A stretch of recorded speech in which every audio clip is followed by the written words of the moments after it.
What's up? It's Esteban Cheese Boss, and you're watching Story Time with Esteban. I'm a little tired. I did some yard work,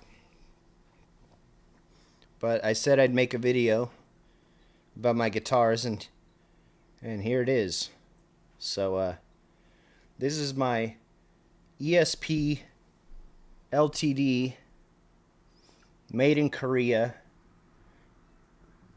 2002 Kirk Hammett signature guitar. And the ones they make now are a little different. This was the first batch, around the first batch that they made of the more affordable Kirk Hammett signature guitars. The one made in Japan or made in USA is about $4,000. This is about 1200, give or take. It's probably more. Probably, I think I paid $1,400 for this in 2004. So it's a workhorse. It was definitely worth the money. But there's a couple of differences between the ones they make now and this one. So the first difference is the pickups. These are EMG 81 pickups. Two EMG 81s. I think they have a bad rap of only being good for heavy metal. And I'd say that's pretty accurate because it's hard to get good tones on lower gain amps and stuff like that. It needs a lot of gain and distortion to sound really good, but they're really quiet. So EMG active pickups are pretty quiet because they have a preamp inside the pickup, some computer chip or something, and then a battery. The battery pack is right here. So a 9-volt battery powers your pickups, which is strange. But that was something that came out with in the 80s, and a lot of guitarists used those that played heavy metal or whatever. But they're not my favorite pickups, but I really don't want to change this guitar. I want to keep it stock. But so the difference between the new ones and this one are the EMG 81 pickups. Now they put his Kirk Hammett signature bone breaker pickups in it. And this one has an original Floyd Rose made in Germany guitar bridge. It's a floating bridge, so it has springs in the back. So it's a real pain in the butt to set up if you want to change the string height or anything dealing with that. So a lot of people don't like it because it's hard to set up if you don't know what you're doing, but I've had this for a long time, so I kind of know how to set it up now. So I could do real big dive bombs and stuff like that. The other difference between the ones they make now and this one is the fretboard. On mine is rosewood. Now they use something called Pau Ferro or something.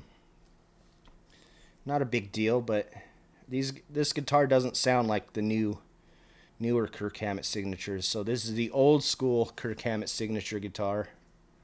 Another difference is the new ones have his signature on the headstock. Mine doesn't have that, which is fantastic because I'd rather just have it say ESP LTD or whatever. And also the inlays are skulls. They're pretty happy little skulls. I don't know if you can see it. And then it has the KH-602 on the last fret right there. And it's got 2 volume knobs and 1 tone knob with the 3-way switch. So, and another thing about Floyd Rose guitars is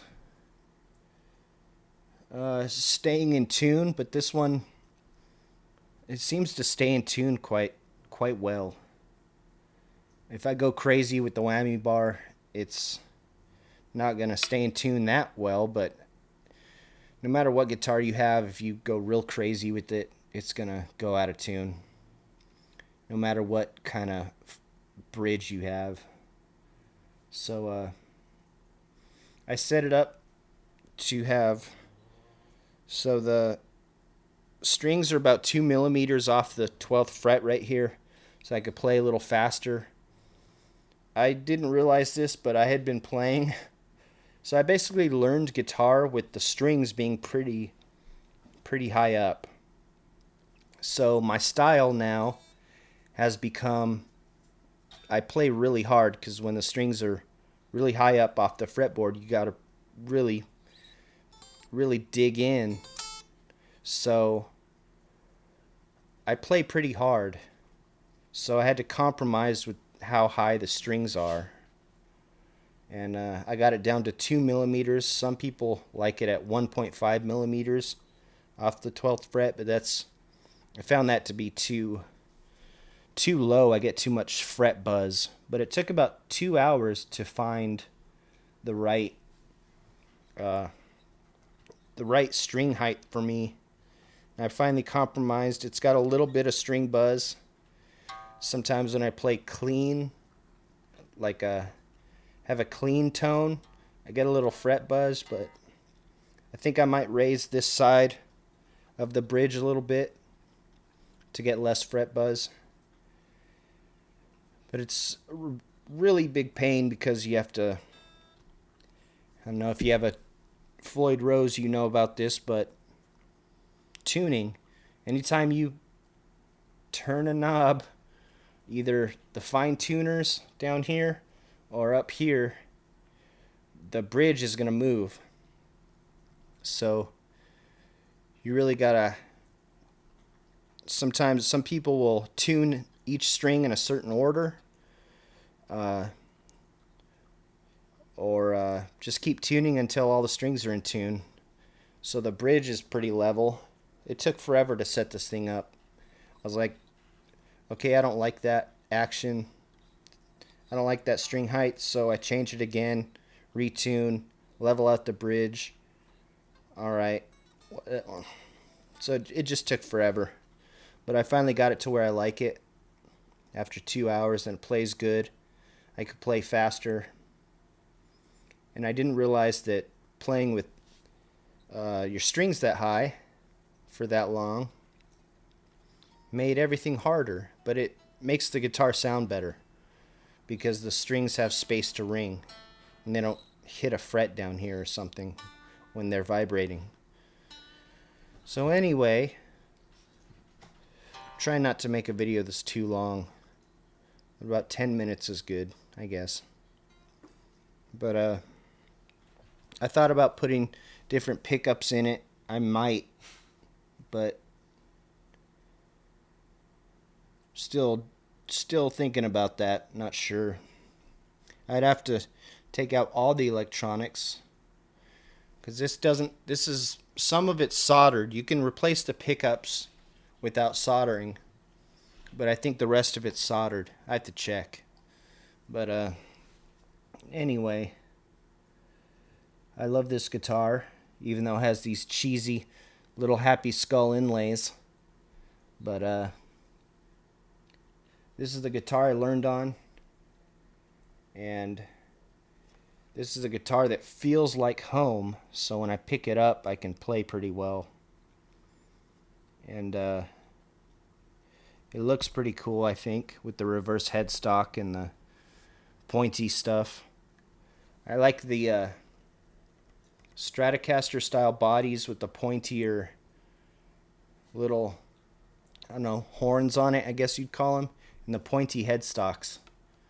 So I like my guitars to look like I could stab someone with it. So I'm working on some new songs. I was working on some ZZ Top stuff, Sharp Dressed Man, what else? Tush. And I was also working on a Randy Rhoads song. Crazy Train. You've all heard Crazy Train. Crazy Train and Mr. Crowley by Ozzy Osbourne. So I try to play a different, you know, I try to go through the spectrum of hard rock and heavy metal. I've already played some Iron Maiden, Metallica, of course. What else did I do? Holy Diver. I just posted a Holy Diver video. It's just a recording of it that I did over a backing track. I didn't play it live or anything because I hurt my wrist, so playing it was, I couldn't play it the whole way through, so I just played the rhythm, and then did the solo separately, so I didn't play the whole song through.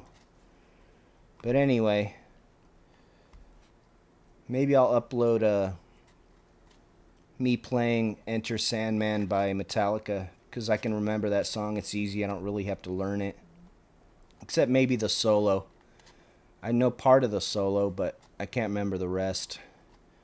I played that song a million times. So,